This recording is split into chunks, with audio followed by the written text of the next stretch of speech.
Assalamualaikum warahmatullahi wabarakatuh. Perkenalkan, nama saya Andi Rayhan dengan NIM 20210101010085. Baiklah, saya akan memaparkan ulang hasil resume yang telah saya kerjakan, yaitu dari kelompok 8 sampai kelompok 13. Yang pertama adalah kelompok 8 yang berjudul akuntansi piutang. Pengertian akuntansi piutang adalah salah satu pencatatan, meringkas, mengklarifikasi, mengolah, dan menyajikan data transaksi serta berbagai aktivitas yang berhubungan dengan keuangan, sehingga informasi tersebut dapat digunakan oleh yang ahli di bidangnya dan menjadi bahan untuk mengambil suatu keputusan. 2. Jenis-jenis piutang. Yang pertama adalah piutang usaha.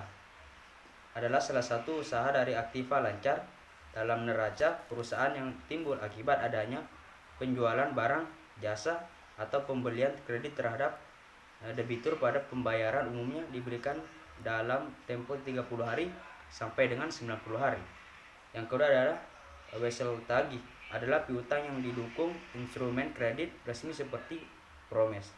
Yang ketiga adalah biasanya disajikan secara terpisah dalam neraca.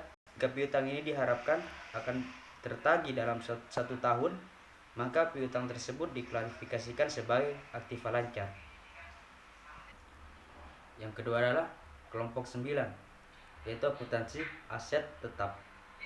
Pengertian aset tetap dalam akuntansi adalah aset berwujud yang dimiliki untuk digunakan dalam produksi atau penyediaan barang dan jasa, untuk direntalkan kepada pihak lain atau untuk tujuan lain administratif, dan diharapkan untuk digunakan selama lebih dari 1 periode.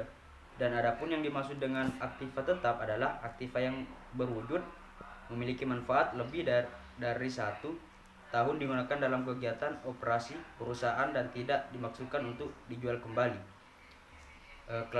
Klarifikasi aset tetap. Klarifikasi aset tetap adalah mencakup seluruh gedung dan bangunan yang diperoleh dengan maksud untuk dipakai dalam kegiatan operasional pemerintah. Dan dalam kondisi siap pakai, aset tetap dibagi menjadi 4 kelompok, yaitu tanah, perbaikan tanah, gedung, dan peralatan.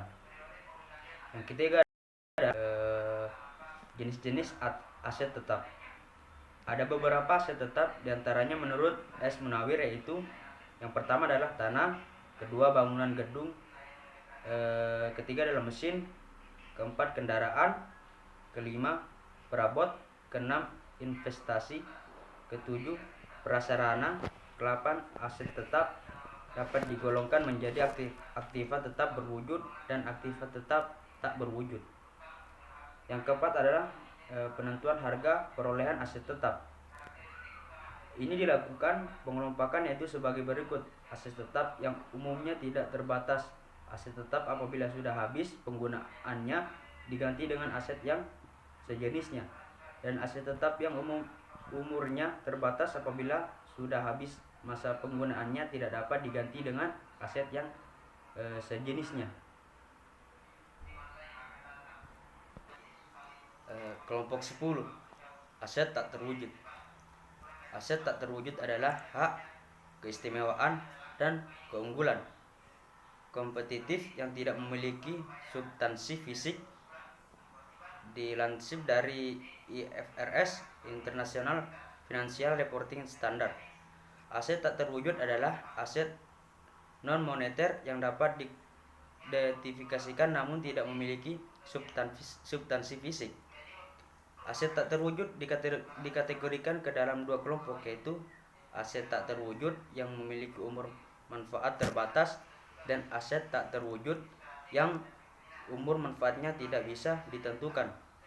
Pada dasarnya ada 3 karakteristik aktiva atau aset tak terwujud, yaitu kurang memiliki eksistensi fisik, bukan merupakan instrumen keuangan, dan bersifat jangka panjang dan menjadi subjek amortisasi.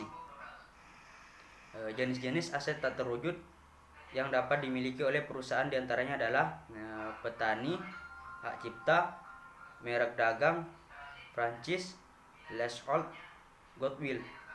Dan masa manfaat aset yang tak terwujud yang harus diperhatikan adalah yang pertama, perkiraan penggunaan aset oleh organisasi dan efisiensi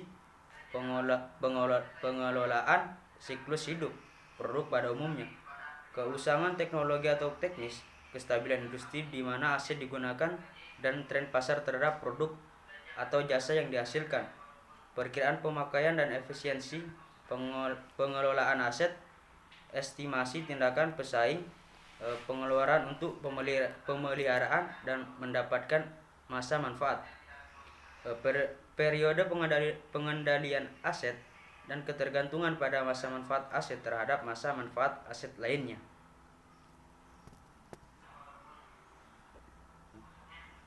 Dari kelompok 11, akuntansi liabilitas. Liabilitas dalam akuntansi adalah suatu kewajiban dalam keuangan perusahaan, seperti nilai hutang yang harus dibayar dalam bisnis kepada pemasoknya. Karakteristik utama liabilitas atau kewajiban utang mewujudkan suatu atau tanggung jawab kepada satu atau lebih kesatuan usaha yang memerlukan penyelesaian dengan kemungkinan transfer atau penggunaan aktiva pada tanggal tertentu. Tugas atau tanggung jawab tersebut mewajibkan suatu perusahaan tersebut untuk melakukan pengorbanan di masa yang akan datang. Transaksi atau peristiwa yang kewajiban entitas untuk melakukan pengorbanan telah terjadi posisi keuangan bila dihubungkan dengan elemen yang lain, yaitu aset dan ekuitas atau pos-pos rincinya. Karakteristik pendukung atau kewajiban dibagi menjadi 3, yaitu keharusan membayar kas, identitas terbayar jelas, dan pengakuan dan penelitian. Jenis-jenis liabilitas yaitu liabilitas jangka pendek. Beberapa contoh kewajiban lancar yaitu utang dagang, utang wesel, penghasilan yang ditanggungkan, beban yang perlu dibayarkan, utang, pajak, pendapatan diterima di muka, pinjaman jangka pendek, dan liabilitas jangka panjang. Dan beberapa contoh liabilitas jangka panjang adalah utang bank, utang hipotek, utang obligasi, kredit revoltosi, utang sewa panjang, utang subvensi, utang pemegang saham, dan utang sewa dan modal.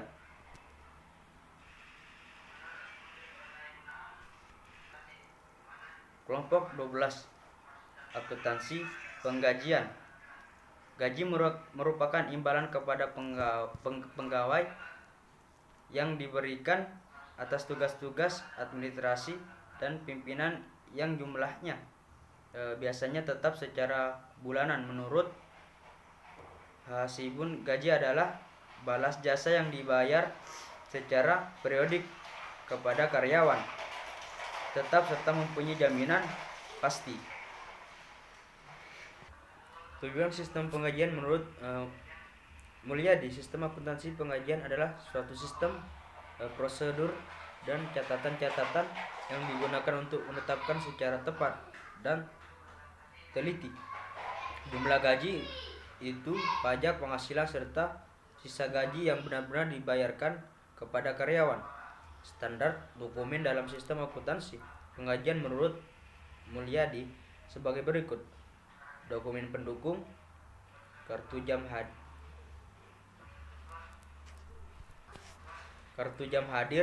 kartu jam kerja, daftar gaji, fungsi akuntansi, fungsi keuangan.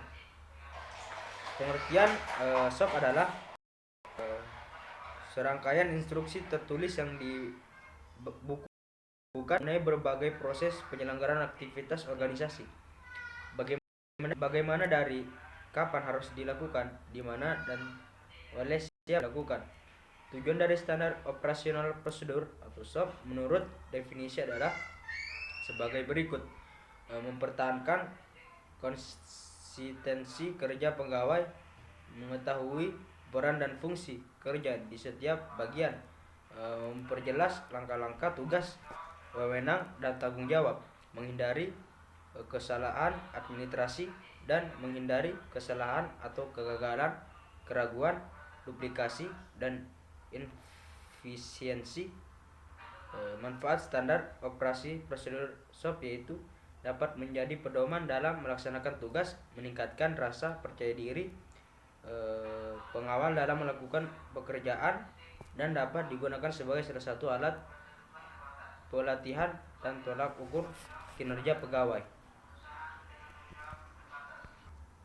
Dari kelompok 13, akuntansi untuk persekutuan. Persekutuan adalah suatu penggabungan di antara dua orang atau lebih untuk memiliki bersama-sama dan menjelaskan suatu perusahaan guna mendapatkan keuntungan atau laba. Apabila utang perusahaan memiliki kekayaan perusahaan, maka kelebihan utang tersebut tidak menjadi tanggung jawab para pemegang saham. Karakteristik persekutuan. Persekutuan sebagai satu persetujuan perjanjian antara dua orang atau lebih untuk meningkatkan diri untuk menyelenggarakan usaha secara bersama. Bentuk-bentuk organisasi dengan karakteristik persetujuan. Yang pertama adalah persekutuan terbatas. Yang kedua, persekutuan dengan tanggung jawab terbatas. Yang ketiga adalah perusahaan dengan tanggung jawab terbatas. Kelebihan persekutuan yang pertama adalah bebas dari peraturan dan pembatasan pemerintah. Yang kedua, mudah dalam mengambil keputusan. Kekurangan persekutuan yang pertama, keagenan bersama, umur yang terbatas, kewajiban tidak terbatas. Bentuk organisasi yang pertama, PT terbuka. Yang kedua, PT tertutup. Yang ketiga, PT perseorangan. Yang keempat, PT kosong. Itu yang bisa saya sampaikan. Kurang lebihnya mohon dimaafkan. Akhirul kalamin, wallahi musta'an wal istiqlal. Assalamualaikum warahmatullahi wabarakatuh.